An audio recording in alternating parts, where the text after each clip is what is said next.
নীলকান্ত যে এখনো কেন আসছে না বুঝছি না। হ্যাঁ রে, তাই তো দেখছি। কিন্তু ও তো বলেছিল তোরা বিকালে হরির চায়ের দোকানে আসিস, একসাথে বসে আড্ডা দিব। হুম, তাহলে চল, আসবে। হয়তো কোনো কাজে আটকে পড়েছে।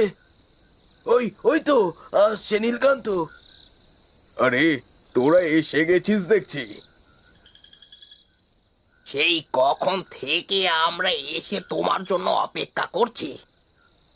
আর বলিস না, আস্তে আস্তে আমার ঘরের চৌকাঠের সাথে ধাক্কা লেগে গেল, তাই একটু বসে আসলাম। হা হা হা হা, ঘরে চৌকাঠের সাথে ধাক্কা লাগলো বলে বসে আসতে হলো? এটা কেমন কথা বলছো নীলকান্ত? আরে হ্যাঁ, এই ঘরের চৌকাঠ নিয়ে একটা গল্প আছে, শুনবি নাকি তোরা? ঘরের চৌকাঠ নিয়ে গল্প? আরে, ঘরের চৌকাঠ নিয়ে আমার জীবনে ঘটে যাওয়া একটা সত্য ঘটনা আছে। ভেরি ইন্টারেস্টিং গল্প মনে হচ্ছে তো। বলুন বলুন বাবু, বলুন। আচ্ছা, তাহলে দে, আমাকে এক কাপ চা দে তো, খেতে খেতে গল্প বলি।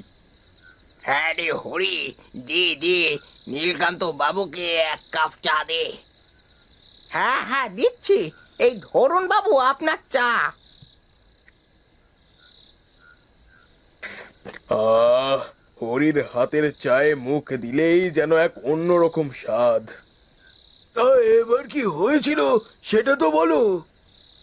হ্যাঁ হ্যাঁ, বলছি, শোন। আমার বয়স তখন 25। আমি সবে মাত্র চাকরিটা পেয়েছিলাম, তাই চাকরির জন্য আমাকে শহরে চলে যেতে হয়। বেশ ভালো এডুকেশন কোয়ালিফিকেশন আছে তো আপনার, দেখছি। Very good. শুনুন, আপনার পোস্টিং হয়েছে অশিসনগরে। আজকেই তাহলে রওনা দিয়ে দেন, কাল থেকে অফিস শুরু করুন। ঠিক আছে স্যার। আর হ্যাঁ, একটা কথা মনে রাখবেন, সততার সাথে কাজ করবেন, বুঝলেন? আমার সাধ্যমতো চেষ্টা করব। আর একটা কথা না বললেই না, আপনি কি ভূতের ভয় পান? ভূত বলে কি পৃথিবীতে কিছু হয় স্যার? আমি ওইসব ভূতে আত্মায় বিশ্বাস করি না। যাক, তাহলে আপনি পারবেন ওখানের অফিসটা সামলাতে। তাহলে আজ রওনা দিয়ে দেন। Best of luck.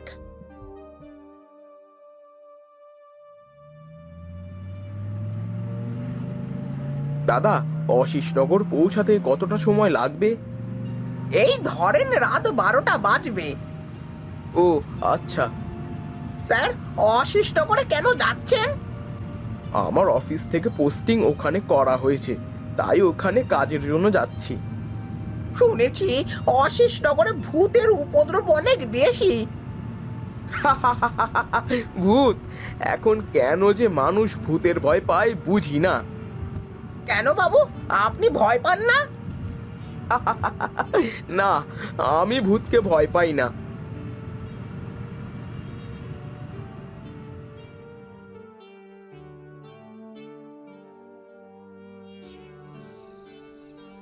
অফিসের ঠিকানা অনুসারে এই বাড়িটাই তো হবে।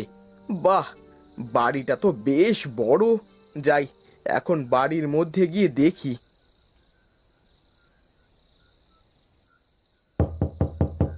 কেউ আছেন ভেতরে?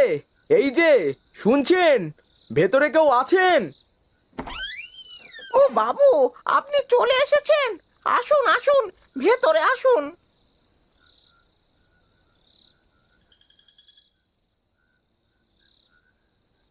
এইটা হলো আপনার ঘর, আজ থেকে এখানে থাকবেন।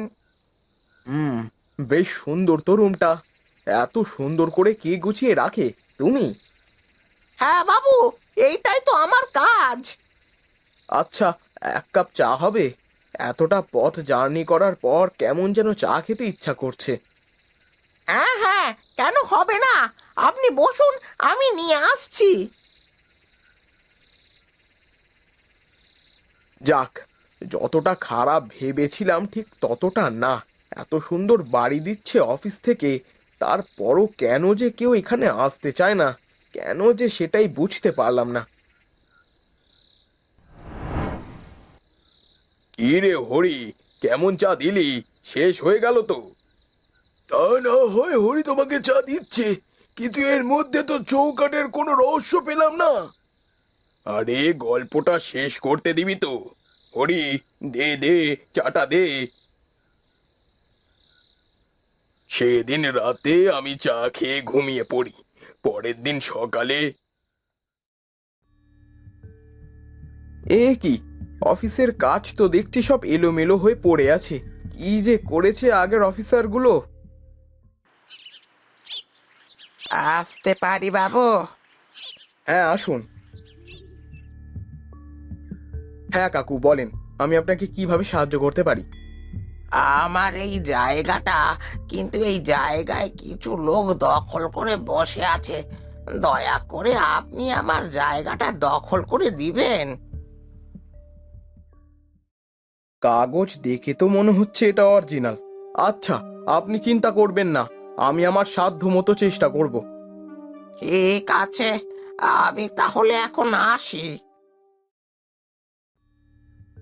যাক, অফিসে আসার সাথে সাথে কাজ চলে এলো। এখন এই কেসটা ঠিক মতো সমাধান করতে হবে। একবার বিকালে জায়গাটা দেখে আসব, তারপর কাজ শুরু করব। এই কি, সকালে কাগজের লেখাগুলো সবই তো ঠিকঠাক লাগছিল, কিন্তু এখন এই লেখাগুলো আসলো কোথা থেকে? কি হয়েছে বাবু? না, তেমন কিছু না। আচ্ছা, আমি এখন আসছি।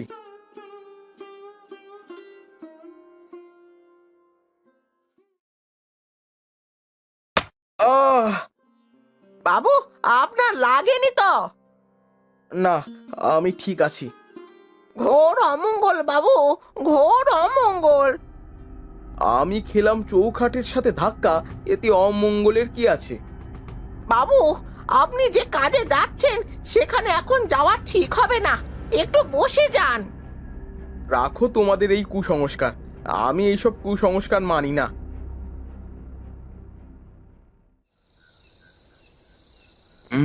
ওই হরিহরের কাগজের মতে এই বাড়িটাই তো মনে হচ্ছে। যাই, বাড়িটার মধ্যে গিয়ে দেখি এখন কারা আছে এই বাড়িতে। এই বাড়িতে কেউ আছেন? শুনছেন? কেউ আছেন এখানে? এ কি, বাড়ির মধ্যে তো কাউকে দেখতে পাচ্ছি না। তাহলে কি আমাকে মিথ্যে সংবাদ দেওয়া হয়েছিল? এ কি মশাই, আমি তো আপনাকেই খুঁজছি। তাহলে আপনি এসে গেছেন। আমি জানতাম আপনি আসবেন। এ কি, আপনি এমন করে কথা বলছেন কেন? আপনি এখান থেকে চলে যান, এই অফিসে চাকরি করতে পারবেন না। এ কি বলছেন আপনি? আমি এই অফিসে চাকরি করতে পারবো না? হ্যাঁ, আমি ঠিকই বলছি, আর এটাই আপনার ভালো হবে। আমাকে আপনি ভয় দেখাচ্ছেন? দেখুন, আমি আপনার এমন মিথ্যে হুমকির জন্য ভয় পেয়ে যাব, এটা কিন্তু ভুল ভাবছেন। আমি কিন্তু আপনাকে পুলিশে দেব।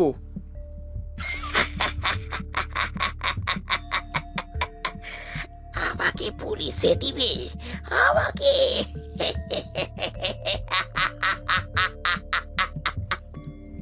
এ কি, কে কে আপনি? কেন আমাকে পুলিশে দিবে না?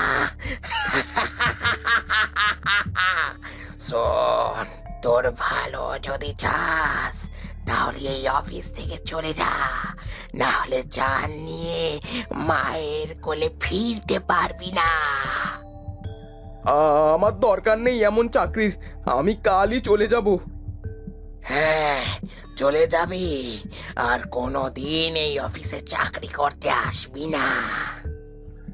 এই কানে ধরছি, কোনো দিনও আসবো না।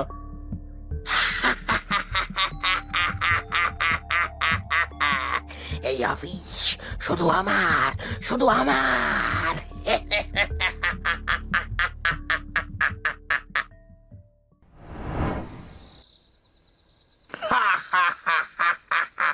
তাহলে তুমি ভূতের ভয়ে চাকরি ছেড়ে চলে এসেছিলে, নাকি চৌকাঠের জন্য? সে যাই বলিস তোরা, সেদিন যদি ঘনাইয়ের কথা মতো একটু বসে যেতাম, তাহলে হয়তো এমন ভয়ঙ্কর দৃশ্য দেখতে হতো না। কিন্তু আমার মনে একটা প্রশ্ন এখনো থেকেই গেল, আসলে হরিহর কেন কাউকে ওই অফিসে চাকরি করতে দিতে চায় না? আমি ওখান থেকে চলে আসার পর জানতে পারলাম এক সময় ওই অফিসে হরিহর চাকরি করত। হঠাৎ এক দুর্ঘটনায় মারা যায়। তারপর থেকে সে নাকি আত্মা হয়ে এইভাবে ঘুরে বেড়ায়। আচ্ছা চলি রে, অনেক রাত হয়ে গেল। অন্যদিন না হয় পরের গল্পটা বলবো। হরি, এই ধর তোর চায়ের কাপ।